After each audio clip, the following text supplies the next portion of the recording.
Hey y'all, Pear TV here. Welcome back to my channel. We're back with another video. So today I just want to finish off my wedding tips. So today we are going to talk about picking a venue. So let's jump right into the video.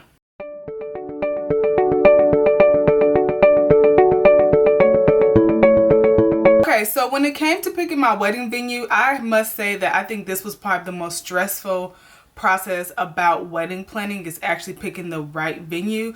Because when you get to looking at prices and realizing how expensive it is to actually host a wedding at a venue, and then you have to think about, is the food included, how much it is per guest, actual space of the venue, are you going to have your ceremony there and your wedding there? For me, I went with, if you are from Dallas, Texas, so a very great venue is the Nuva Room, which is located in Dallas.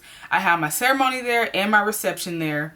So we were able to have it in one central location, and the price was very reasonable. You must check them out if you are in Dallas. More importantly, as far as your venue goes, make sure you are doing something that is within your own budget. So if you go back to the previous tips, I told you number one was budget. So when you're doing your venue, make sure that it's something that is within your budget, because a lot of people will try to talk you into something that they're not paying for. So unless your parents or the person trying to talk you into something else, unless they're paying for it, make sure you're getting something within your budget. Not something that everyone else wants you to get because it's cuter or it's bigger or it'll hold more people or whatever the case may be, because you have to pay for it. So do what works for you, not for the family. You have to do what's in your budget. More importantly, do not settle for the first thing that you see.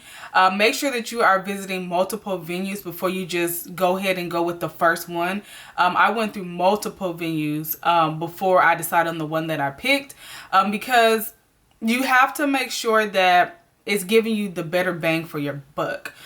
Because you have so much more to pay for. So make sure that when you pick your venue that you do leave some breathing room to spend on the rest of the wedding, because the venue takes up the funds like that. I mean, once you pick a venue, that's going to be majority of where your money goes to, besides the food. So unless the food is included, the venue was probably the most expensive thing for me personally. I don't know how it is for everyone else, unless you don't use a venue. I know a lot of people do maybe backyard weddings or church weddings, if they don't have to pay their church to have their wedding there, which you shouldn't. But and you know, there are other free options, but I'm speaking particularly on venues. So I know venues take up money very fast. So make sure that you don't go with the first thing that you see, but you give yourself time to explore. I know it's exciting. I know you want to have that down pat, but make sure that you are doing your research on everything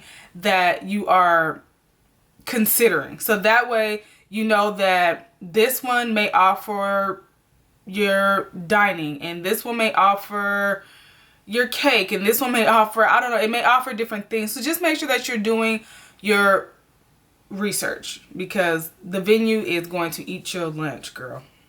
Weddings can be as expensive or as cheap as you want them to be. Please keep that in mind.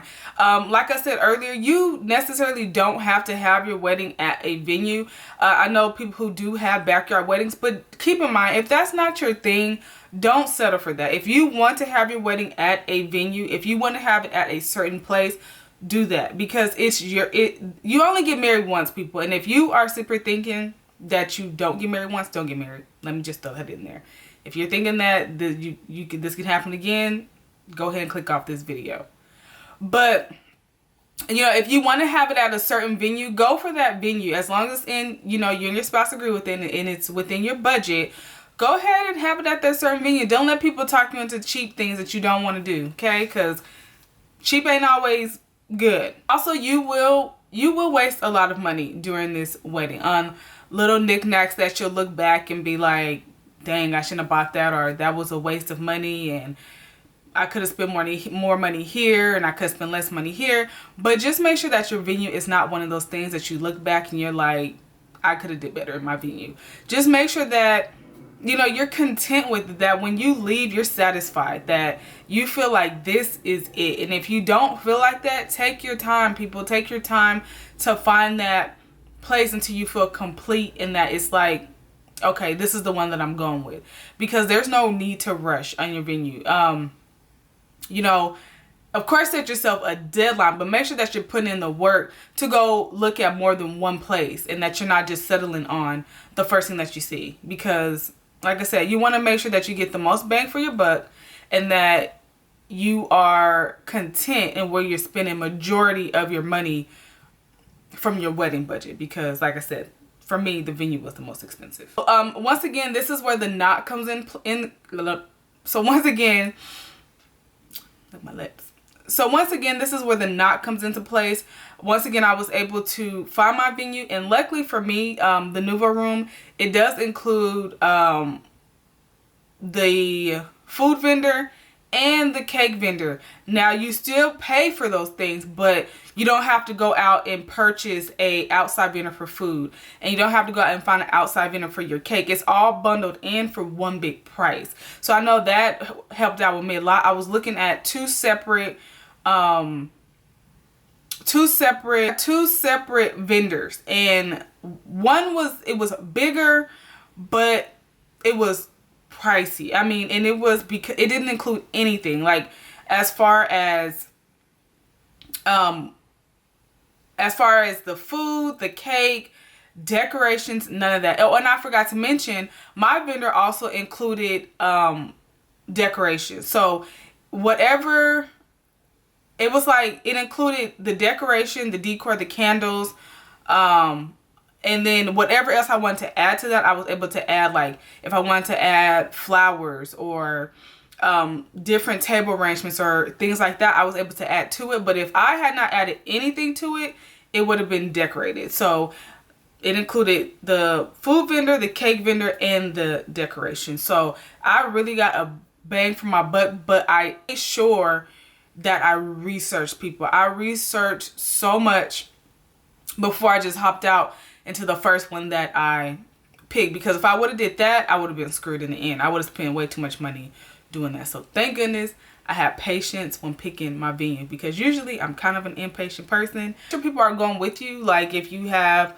a best friend, a mom, a dad, your husband, make sure he goes with you. Drag him. I had to drag my husband to the venue every time. He was not interested, y'all. He didn't want to do none of that. He just wanted to say, you deal with it. But I had to drag him for purposes of pricing and making sure the numbers were correct and all that stuff. So that stuff is very important as well. Make sure people aren't trying to get over on you. Shoot. So, because, you know, it's expensive. So he had to go to do all the numbers and stuff. So make sure you drag someone with you to help you with the process. I was dragging him. My mom willingly went. She was super excited. But other than that, my mom went. My brother went with me once.